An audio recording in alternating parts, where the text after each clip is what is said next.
नमस्कार, कैसे हैं आप लोग। उम्मीद करता हूं कि आप लोग बहुत बेहतर होंगे। एसएससी सीजीएल 2024 वाले जो एस्पिरेंट हैं उनके लिए बहुत बड़ी अपडेट है। अपडेट आपके लिए ये है कि वैकेंसी आपकी बढ़ने वाली है। अब ऐसा मैं क्यों कह रहा हूं, इसका बाकायदा मैं आपको यहां पे प्रूफ दिखाने वाला हूं। और कितनी क्या वैकेंसी आपकी हो सकती है इस बार, कितनी क्या वैकेंसी आपकी इंक्रीज हो सकती है, इस पर बात करेंगे। उसके अलावा इन वैकेंसी बढ़ने की वजह से आपकी कट ऑफ पे क्या इंपैक्ट पड़ेगा, कट ऑफ क्या वाकई में इस बार कम जाएगी, कट ऑफ किन किन फैक्टर पे डिपेंड करती है, इन सब के बारे में सिंगल वीडियो में हम लोग बात करने वाले हैं। तो ये वीडियो आप सभी के लिए बहुत ज़्यादा हेल्पफुल होने वाला है। तो चलिए स्टार्ट करते हैं। वीडियो को स्टार्ट करने से पहले आप सभी को एक इन्फॉर्मेशन देना चाहता हूं कि अगर आप एसएससी सीएचएसएल सीजीएल एग्जाम को क्वालिफाई करना चाहते हैं तो टाइपिंग भी आपको क्वालिफाई करनी पड़ेगी, क्योंकि सेम डे जिस दिन मेंस होगा उसी दिन आपका टाइपिंग होगा। और टाइपिंग ऐसे सॉफ्टवेयर पर प्रैक्टिस करो जिसका इंटरफेस बिल्कुल एसएससी सीएचएसएल सीजीएल जैसा, और बाकी आपके लिए जो प्रीवियस पैसेज हैं वो सबसे ज़्यादा इंपॉर्टेंट है। हमने आपके लिए कंप्लीट टाइपिंग का सॉफ्टवेयर बना दिया जिसका इंटरफेस बिल्कुल एसएससी सीएचएसएल सीजीएल जैसा है। बाकी यहाँ पे हम आपको 250 पैसेज दे रहे हैं जो कि सीएचएसएल सीजीएल एग्जाम में आए हुए हैं। उसके अलावा जो लेटेस्ट वाले पैसेज हैं वो बहुत जल्द यहाँ पे हम आपको प्रोवाइड करा देंगे।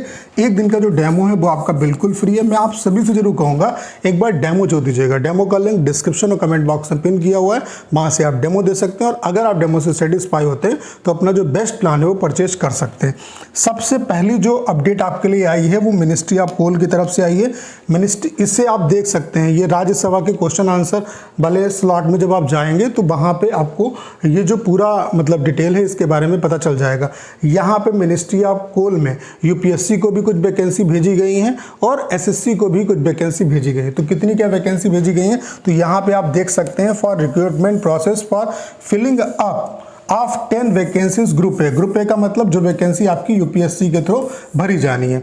ग्रुप ए पोस्ट जिसमें एससी की 0 मतलब 1 वैकेंसी है, एसटी की 1 वैकेंसी, ओबीसी की 2 वैकेंसी है, लेकिन यहाँ पे यूआर और ईडब्ल्यूएस की वैकेंसी का जिक्र नहीं किया। तो हो सकता है कि क्वेश्चन में यूआर और ईडब्ल्यूएस की वैकेंसी के बारे में ना पूछा गया हो। ठीक है, बाकी यहाँ पे आप देख सकते हो कि अगर इसकी इतनी वैकेंसी माइनस कर दोगे 10 में से तो जो बची वैकेंसी होगी वो यूआर और ईडब्ल्यूएस की होगी। ठीक है, तो यहाँ पे क्वेश्चन में ही ईडब्ल्यूएस और यूआर की वैकेंसी का डाटा नहीं मांगा गया होगा तो यहाँ पे प्रोवाइड नहीं किया गया।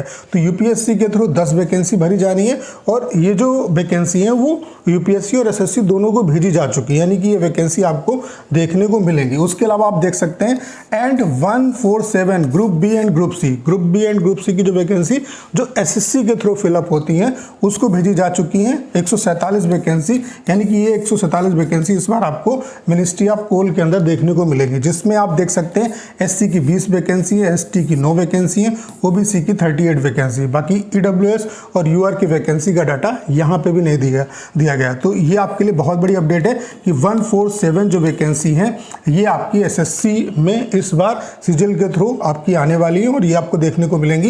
ये मिनिस्ट्री ऑफ कोल में आपकी आने वाली है। दूसरा जो आपके लिए अपडेट है वो ये है, आपने देखा होगा कि कुछ समय पहले एमटीएस की जो वैकेंसी थी वो बढ़ी थी और इसके रिगार्डिंग एसएससी ने नोटिस भी जारी किया था। यहाँ पे आप देख सकते हैं ये नोटिस है, the tentative vacancy of MTS mentioned in para 2.1 of the notice of examination में बी रीड एज। जस्ट यहाँ पे पहले जो वैकेंसी थी एमटीएस की वो 4887 थी और ये बढ़ के जो अब हो गई हैं वो 6144 हो गई, यानी कि 1257 वैकेंसी आपकी बढ़ी है एमटीएस में।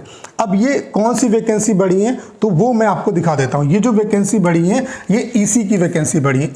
ईसी यहाँ पे इलेक्शन कमीशन नहीं है बल्कि एग्जाम सेल है। एग्जाम सेल की ये 1257 जो वैकेंसी है आप देख सकते हैं, यही वो वैकेंसी हैं जो इस बार एमटीएस में आपको देखने को मिली है, जो बढ़ के आपको मतलब दिख रही है। अभी जो एमटीएस में वैकेंसी इंक्रीज हुई है ये वही वाली वैकेंसी है जो ईसी में आपकी इस बार रिपोर्ट हुई है। और इसी की जो वैकेंसी पहले फिलअप होती थी वो अपनी ये खुद की रिक्वायरमेंट कराते थे, उसके थ्रू फिलअप होती थी। लेकिन अब क्या है कि एसएससी को ये हैंडओवर कर दी गई है। अब ये जो वैकेंसी है वो एसएससी के थ्रू फिलअप होंगी। और आपको पता है कि एसएससी 3 लेवल में सेम डिपार्टमेंट में रिक्रूटमेंट करता है। 10th लेवल में एमटीएस के थ्रू, उसके अलावा 12th लेवल में आपका सीएचएसएल के थ्रू और ग्रेजुएशन लेवल में आपका सीजीएल के थ्रू फिलअप की जाती है। तो अगर ये वैकेंसी एमटीएस में आई है तो जाहिर सी बात है कि ये वाली जो वैकेंसी है वो ग्रेजुएशन लेवल में भी आपको देखने को मिलेंगी। बाकी अभी जो आरटीआई का रिप्लाई आया है उसमें ये ग्रेजुएट लेवल में वैकेंसी रिपोर्ट नहीं हुई है। ये उम्मीद है कि आपका प्री का जब रिजल्ट आएगा, प्री का रिजल्ट आने से पहले आपको एसएससी नोटिस देगा और नोटिस में ये बता दिया जाएगा कि कितनी क्या ओवरऑल जो वैकेंसी है वो अब हो गई हैं, ठीक है। और ये उम्मीद है कि वैकेंसी डेफिनेटली आपकी बढ़ेगी। 1257 जो वैकेंसी है वो एमटीएस में आई है, तो ग्रेजुएट लेवल में भी अच्छी खासी वैकेंसी देखने को मिलेंगी। अब कितनी वैकेंसी आती है वो इंपैक्ट करेगा कि ओवरऑल आपकी वैकेंसी जो है वो कितनी बढ़ जाती है। तीसरी जो अपडेट है आपके लिए वो ये है कि डिपार्टमेंट ऑफ पोस्ट, जिसमें पीएसए में वैकेंसी जो अभी आपकी रिपोर्ट हुई है वो 4098 वैकेंसी रिपोर्ट हुई है। बाकी यहाँ पे वैकेंसी काफ़ी अच्छी मात्रा में खाली है, बहुत अच्छी मात्रा में खाली है, तो यहाँ पे अभी वैकेंसी इंक्रीज होने का चांस है। यहाँ पे वैकेंसी इंक्रीज हो सकती है। अब कितनी क्या यहाँ पे वैकेंसी इंक्रीज होगी वो उस बात पे डिपेंड करेगा कि ओवरऑल आपकी वैकेंसी कितनी हो जाएगी। तो यहाँ पे मोस्ट प्रोबेबली ये है कि वैकेंसी आपकी इंक्रीज होगी।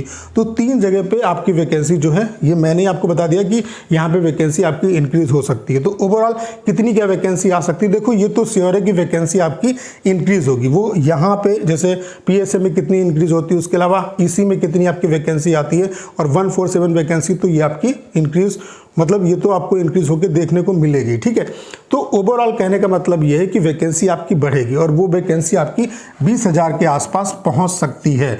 और ये वैकेंसी का अपडेशन मुझे ऐसा लगता है कि प्री के रिजल्ट से पहले आपको देखने को मिल जाएगा। तो ये आपके लिए बहुत बड़ी अपडेट है। अगर 20,000 वैकेंसी आती है तो जाहिर सी बात है कि इसका इम्पैक्ट कट ऑफ पे पड़ेगा। अभी जैसे कि 17,727 वैकेंसी हैं, तो आप ये मान के चलो प्री में 1,63,000 जो बच्चे हैं वो प्री एग्जाम क्वालिफाई करेंगे। अगर ये वैकेंसी 20,000 हो जाती है तो आप ये मान के चल सकते हो कि 2 लाख के आसपास एस्पिरेंट जो हैं वो एग्जाम को क्वालिफाई करेंगे। तो जाहिर सी बात है कि कट ऑफ का इस पे इम्पैक्ट पड़ेगा। 2022 में जो कट ऑफ गई थी वो 114 गई थी। यहाँ पे 3.5 लाख प्लस जो बच्चे थे वो मतलब प्री एग्जाम क्वालिफाई किए थे। तो यहाँ पर भी इसका इम्पैक्ट डेफिनेटली आपकी कट ऑफ पे पड़ेगा। बाकी कट ऑफ एग्जाम के लेवल पे भी डिपेंड करती है कि एग्जाम का लेवल कैसे आता है। बाकी जिस तरीके से एग्जाम का पैटर्न चल रहा है, अगर सेम उसी पैटर्न पे एग्जाम होता है तो आप ये मान के चल सकते हो कि यूआर की कट ऑफ अगर ये वैकेंसी बढ़ती है तो 130 से 135 के बीच में आपकी जा सकती। बाकी आप सभी एस्पिरेंट को मैं यही सलाह देता हूँ कि आप अपना, अगर आप यूआर, ओबीसी और ईडब्ल्यूएस कैटेगरी से हैं तो प्री का आप टारगेट 140 नंबर का लेके चलो, किसी भी कंडीशन में आपका प्री एग्जाम क्वालिफाई हो जाएगा। बाकी अगर आप एससी एसटी कैटेगरी से हैं तो 120 नंबर का टारगेट लेके चलो, आपका प्री एग्जाम 100% क्वालिफाई होगा। तो ये आपके लिए बहुत बड़ी अपडेट है। आपकी वैकेंसी बढ़ने वाली है। मिनिस्ट्री ऑफ पोल में वैकेंसी 147 आपकी भेजी जा चुकी, ये वैकेंसी अपडेट होंगी। उसके अलावा ईसी में कितनी क्या वैकेंसी आपकी आती हैं उसका अपडेशन आपको प्री के रिजल्ट से पहले देखने को मिल सकता है। एमटीएस में तो अच्छी खासी वैकेंसी यहाँ पे रिपोर्ट हुई और वो वैकेंसी अपडेट भी हो चुकी है, ठीक है।